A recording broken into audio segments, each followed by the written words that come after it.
I always thought the wildest thing I'd inherit from my grandfather would be his bad knees or that stubborn streak that runs in the Mercer bloodline. Turns out it was a full-blown war with a homeowners association and a goat named Darla as my unlikely co-counsel. They came for my land with a clipboard and a forged signature. What they left with was a court judgment, a criminal referral, and a whole lot of humiliation. See, I used to be a systems engineer in Austin. Spreadsheets, server rooms, reliable Wi-Fi, the kind of life where problems made sense if you stared at them long enough. Logic always won. Code didn't lie. And if something broke, you patched it. Then my grandfather passed, and just like that, I traded ergonomic office chairs for 400 acres of Texas dust out near Lake Whitney Pond, steel barns, creaky two-story farmhouse that smelled like cedar and old tobacco. Real air. Real quiet. The kind of quiet that feels earned. My granddad, James Big Jim Mercer, wasn't just a rancher, he was a legend around here. He could calm a wild horse with a whisper and chase off a county inspector with a rake. Used to say, "You want peace, son? Stay the hell away from HOAs. They're like ticks in a velvet box." He once burned an HOA letter unopened and used it to light the grill. I thought he was being dramatic. He wasn't. About a month after I moved in, still figuring out fencing repairs and tax paperwork, a white Lexus crept up my gravel drive like it was allergic to dust. Out stepped a woman so pressed and polished she looked ironed along with her pantsuit.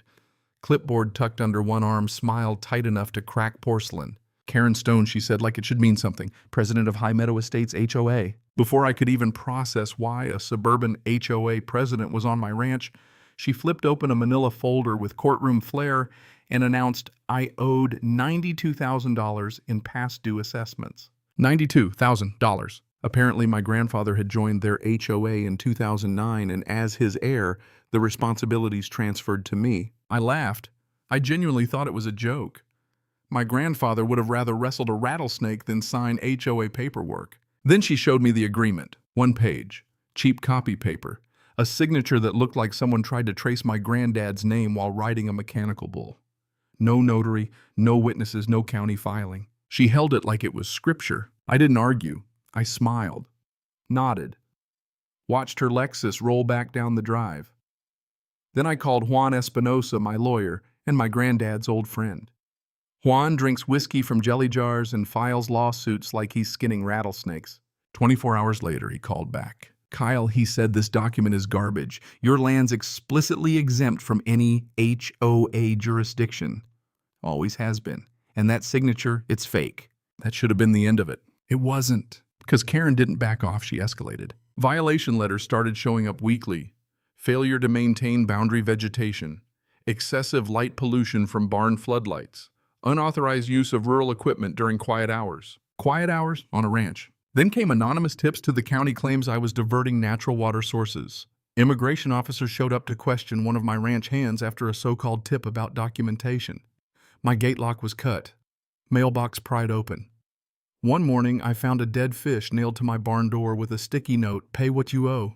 That's when I stopped laughing. Anger's easy. Documentation takes discipline. I installed security cameras. Logged every incident. Saved footage in triplicate.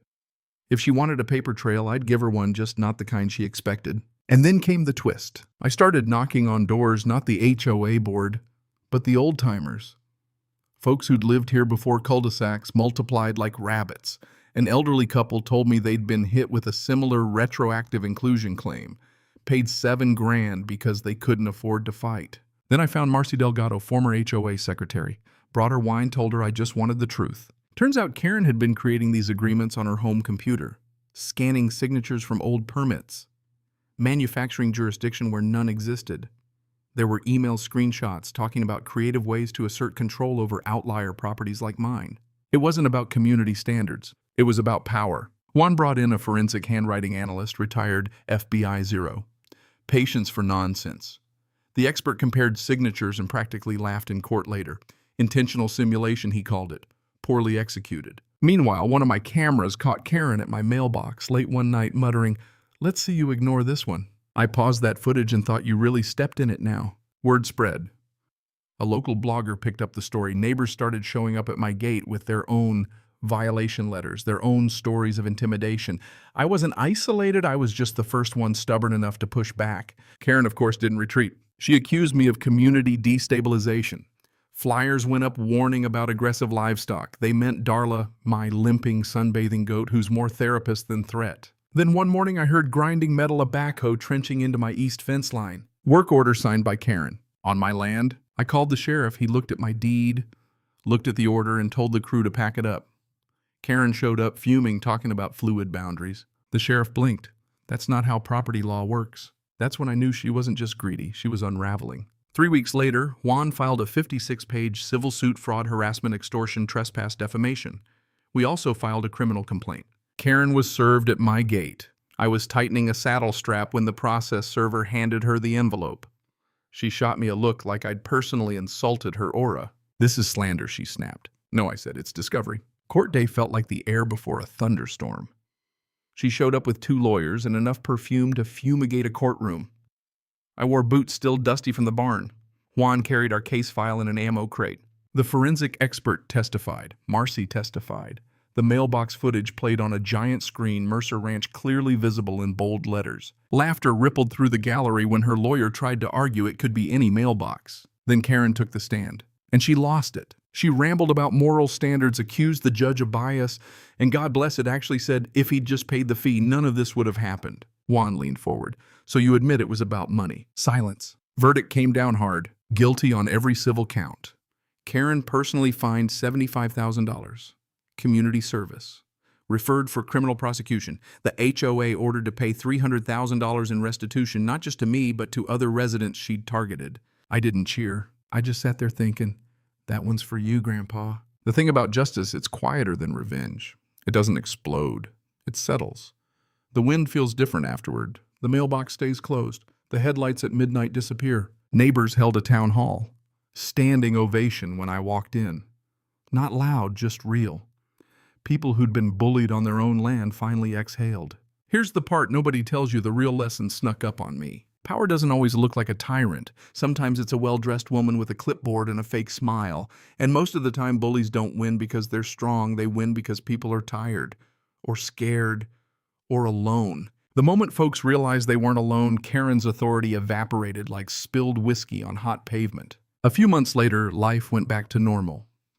Darla resumed sunbathing like a land rights activist on vacation.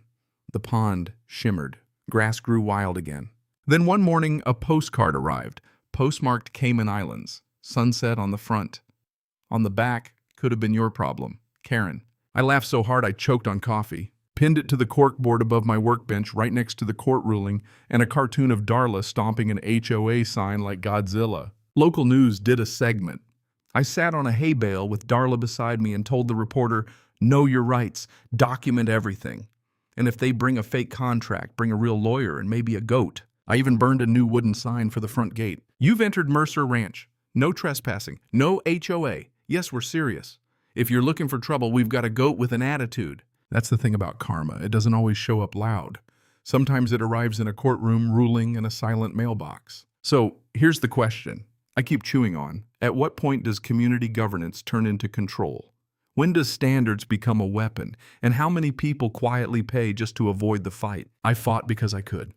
Because I had resources. Because my granddad taught me not to bow. But what about the folks who can't? I'd love to hear what you think. Where's the line between order and overreach?